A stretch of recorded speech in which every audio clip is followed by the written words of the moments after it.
ओम तव कथामृतं तप्त जीवनम कविभिरीडितं कल्मषापहं श्रवणमंगलं श्रीमदाततं भुवि गृह्णन्ति ये भूरिदा जना।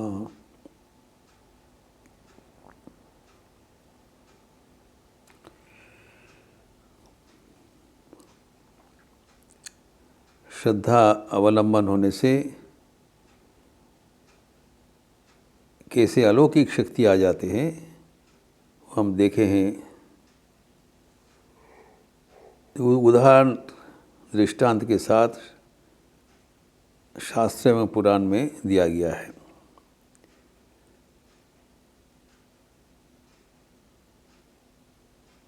नचिकेता के जीवन में जैसे उनका श्रद्धा आविर्भाव हुआ, वो यमराज को साथ मिलने के लिए भी कोई परवाह नहीं किया और श्रद्धा के जरिए वो जमालय से वापस भी आ गया वर लेकर, घबराए नहीं। वैसे हनुमान जी, उनके भीतर शक्ति था लेकिन वो भूल गए।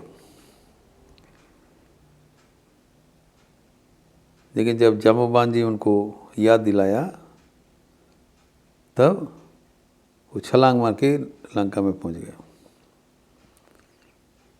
जबकि लंका में पहुंचने के लिए रामचंद्र जी को सेतु बंधन करना पड़ा। ये दिखाते हुए रामचंद्र ने दिखाया कि श्रद्धा से असंभव संभव हो जाता है। स्वामी विवेकानंद इसलिए कहा करते थे, वी शुड डीहिप्नोटाइज आवरसेल्व्स, अर्थात हमारे भीतर जो शक्ति है, हम अज्ञान के वशवर्ती होकर वो शक्ति भूल गए, सम्मोहित हो गया। हमें में चेतना, जागरूकता होना चाहिए। सम्मोहन, अज्ञान का सम्मोहन में जो हमारे आत्मविस्मृति हो गया, वो आत्म जागरूकता होना चाहिए। इसी को श्रद्धा कहलाता है। और भगवत गीता में भी हम लोग देखते हैं कि श्रद्धा आने से क्या फर्क पड़ जाता है। मुक्त होने का, ज्ञान प्राप्ति का जो साधारण प्रक्रिया है वह है दीर्घकाल का साधन। एक दिन में नहीं होता है, लेकिन श्रद्धा अवलंबन करने से तत्काल मिल जाएगा। यह आश्चर्य की बात है, लेकिन भगवत गीता में वही श्री कृष्ण अर्जुन को समझाया। चतुर्थ अध्याय में जो 38वां श्लोक है उसमें बताया, न हि ज्ञानेन सदृशं पवित्रमिह विद्यते तत्संयोग संसिद्ध कालेनात्मनि विन्दति। ज्ञान का जैसे पवित्र चीज और कहीं पर नहीं होगा। ज्ञान सबसे पवित्र है। ज्ञान ही हमें प्राप्त होना चाहिए। एवं वो प्राप्त करने का क्या उपाय है? तत्संयोग संसिद्ध, जो कर्मयोग, ये ज्ञान योग में बताया कर्मयोग। इसका पूर्ववर्ती जो अध्याय है, तृतीय अध्याय में कर्मयोग समझाया। तो कर्मयोग करते करते जब चित्त शुद्ध होगा, कर्म करने से चित्त शुद्ध होता है, निष्काम कर्म करने से।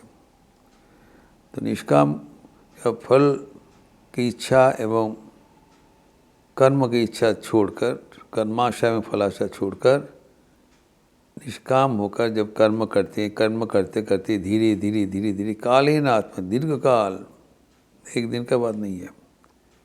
स्वामी विवेकानंद कहते हैं कालेन आत्मनि विन्दति, जब तब काल पूर्ण होगा तभी मिलेगा। तो साधन एक दिन का साधन नहीं है, जन्म जन्मांतर का साधन का जरूरत होता है।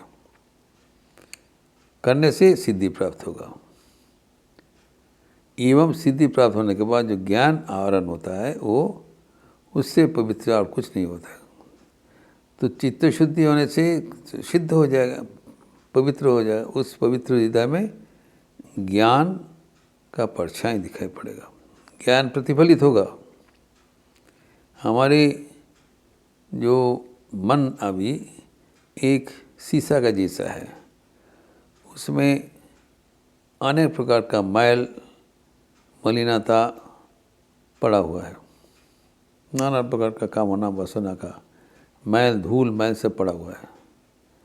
और जब हम कर्म करते हैं, कर्म करते करते जब धूल मिट्टी सब साफ हो जाएगा,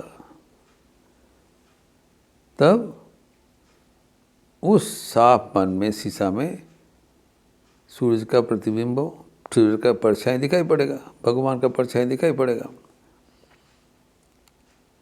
तो ज्ञान मतलब पवित्र है, एवं वो पवित्रता हरण करने के लिए हमें निरंतर कर्म करना पड़ेगा दीर्घकाल तक। अभी परवर्ती श्लोक में कह रहे हैं 439, श्रद्धावान लभते ज्ञानम तत्पर संयतेन्द्रियः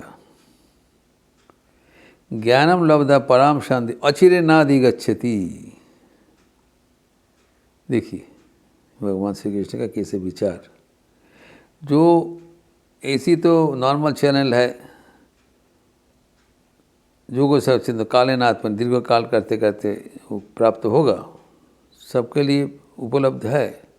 लेकिन ये normal channel, long route, shortcut क्या है? श्रद्धा। श्रद्धावान लभते ज्ञानम, जो ज्ञान का प्राप्त करने का एक है जो चित्त शुद्धि, लंबा रास्ता, और श्रद्धा। श्रद्धावान को ज्ञान मिल जाएगा और वो क्या होगा? तत्पर संयतेन्द्रियः। जो श्रद्धा मतलब जिसको विश्वास है, जो गुरु वेदांत वाक्य से विश्वास है, जिसको विश्वास है मैं पवित्र हूँ, जस्ट विश्वास और कुछ नहीं। यद्यपि हमारे भीतर अनेक प्रकार का कालिमा का रहने का संभव बना है, लेकिन हम उसको दरकिनार कर दिया।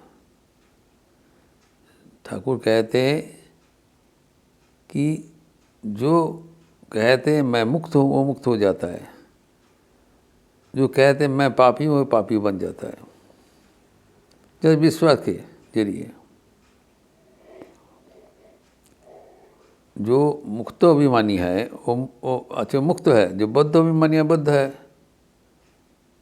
तो ठाकुर सहज भाषा में कहा करते थे, मानुष मोनति बौद्ध मोनति मुक्तो। आप जैसे सोचोगे वैसे बनेगा। आप अगर सोचते हो आप मुक्त हो, अब मुक्त है। अगर सोचेंगे आप बद्ध हो। इसीलिए कहा गया है कि जो श्रद्धावान है, जो अपने को मुक्त समझते हैं, अपने को ऊपर विश्वास है, और वो क्या करेगा? भगवत ज्ञानम, ज्ञान प्राप्त हो जाएगा। तो मैं जो नित्य शुद्ध बुद्ध मुक्त स्वभाव,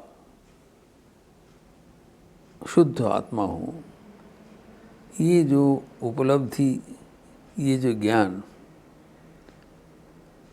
ये हमारे सहजात है। और इसके प्रति श्रद्धा होने से तत्काल ये पक्का बन जाएगा। और ये क्या है? तत्पर संयतेन्द्रियः। ये जब इसको होने से संयतेन्द्रिय, इसका इंद्रियों वशीभूत हो जाता है अपने पर, क्योंकि उसका मन जो शुद्ध है, शुद्धता मन की चित्त शुद्धि ऑटोमेटिक आ जाएगा। तो क्या होता है? ज्ञानम लब्धा पराम शांति अचिरेनादि गच्छति। अचिर और देर नहीं होगा। उसमें था कालेनात्मा निबिंदति, अनेक समय लग, यहाँ पर तत्काल। और जब ज्ञान प्राप्त हो गया, चित्त शुद्ध हो गया, तो शांति मिल जाएगा। तो जो शांति का यही सूत्र है कि भगवद गीता में अन्यत्र कहते हैं, नास्ति बुद्धि रजुक्तस्य न चाजुक्तस्य भावना न च भवयत शांति अशांतस्य कुतो सुखम। जो भगवान से जुड़े नहीं है तो उसका बुद्धि भ्रष्ट हो जाता है। न चाजुक्तस्य भावना, जो भगवान से युक्त नहीं है उसके भावना नहीं है। जिसका ये भावना नहीं है उसका शांति नहीं है। जो शांति नहीं है उसका सुख कहाँ होगा। लेकिन जो ज्ञान प्राप्त हुआ है, जो श्रद्धावान है, वो तत्काल उसको शांति मिल जाता है। तत्काल उसको ज्ञान हो गया, तत्काल उसको शांति मिल जाएगा। और पराम शांति मिलेगा, जिस शांति का कोई खंडित नहीं है, अनंत शांति। ये नॉट टेम्पोररी। हमारे विषय सुख से जो शांति मिलता है वो टेम्पोररी है। लेकिन जो परमात्मा के साथ जुड़े हुए जो शांति है वो बराबर का लिए है एवं निरविच्छिन्न है, निरंतर है। इसीलिए कहा गया इससे पवित्र कुछ नहीं है। और यहाँ पर कहा गया है कि श्रद्धावान लभते ज्ञानम। अगर श्रद्धा आ गया किसी हालत से तो तत्काल ज्ञान प्राप्त हो जाएगा। अचिरेण एवं ज्ञान प्राप्ति से पराम शांति, परा शांति तत्काल उपलब्ध, सब कुछ मिल गया। तो जीवन में जो कुछ प्राप्तव्य है सब कुछ श्रद्धा से मिलता है। और श्रद्धा अर्जन करने का जो सूत्र है, जो रहस्य है, जैसे आप सोचेंगे वैसे बनेगा। श्रद्धा कोई बाहर से लाने का चीज़ नहीं है, सिर्फ विश्वास, अपने पर विश्वास, ईश्वर पर विश्वास। विश्वास रहने से ही श्रद्धा हो गया। श्रद्धा से सब कुछ मिल जाएगा। शांति, ज्ञान, चित्त शुद्धि, आनंद, सब कुछ उपलब्ध है। सिर्फ ये सोच, सकारात्मक सोच, आपने को पवित्र समझना, आपने को पवित्रता का स्वरूप से देखना, औरों को मिल देखना, चारों ओर दृष्टि साफ होना चाहिए। और ऐसी जब दृष्टि होगा, ऐसी जब विश्वास होगा, ऐसी जब कन्विक्शन होगा, वही हमारे जीवन का सफलता का रहस्य है।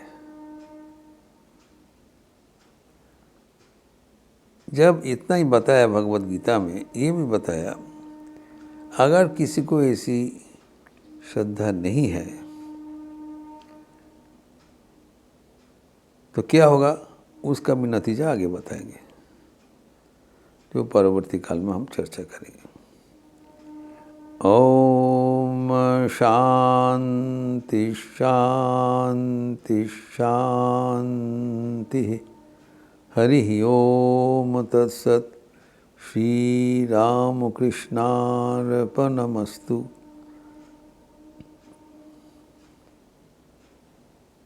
कल एक पावन अवसर है, श्री श्री जगद्धात्री पूजा। यद्यपि लखनऊ आश्रम में जगद्धात्री पूजा उद्यापित नहीं होती है, लेकिन हमें याद रखना चाहिए कि इस अवसर पर, इस तिथि पे हमारे जो नया मंदिर है उसका उद्घाटन हुआ था। आज से 23 साल पहले इस तिथि में तो श्रीमद स्वामी रंगनाथानंद जी की, उनके आशीर्वाद से इसका आवरण उन्मोचन हुआ, मंदिर प्रतिष्ठा हुआ। आज उसको 24वां वर्षगांठ कल होगा। इस अवसर पर एक विशेष सत्प्रसंग होगा। एवं विस्तृत कार्यक्रम भी है, क्योंकि मंदिर प्रतिष्ठा उत्सव है। इस अवसर पर ठाकुर की विशेष पूजा हवन आदि होगा, जिसका विस्तृत कार्यक्रम आपको दिया हुआ है इंटरनेट में। लेकिन इस अवसर पर जो विशेष जगद्धात्री पूजा का जो विशेष तात्पर्य है, मंदिर प्रतिष्ठा के बारे में एक प्रवचन होगा शाम को, लेकिन ये तिथि का अनुसार जगद्धात्री पूजा हमारे रामकृष्ण मठ मिशन में एक विशेष पूजा है, क्योंकि स्वयं श्री मां शारदा देवी के साथ इस पूजा का संपर्क है।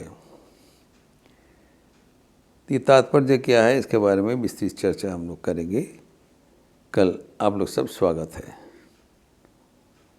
अच्छे रहिए, स्वस्थ रहिए, आनंद में रहिए। नमस्कार।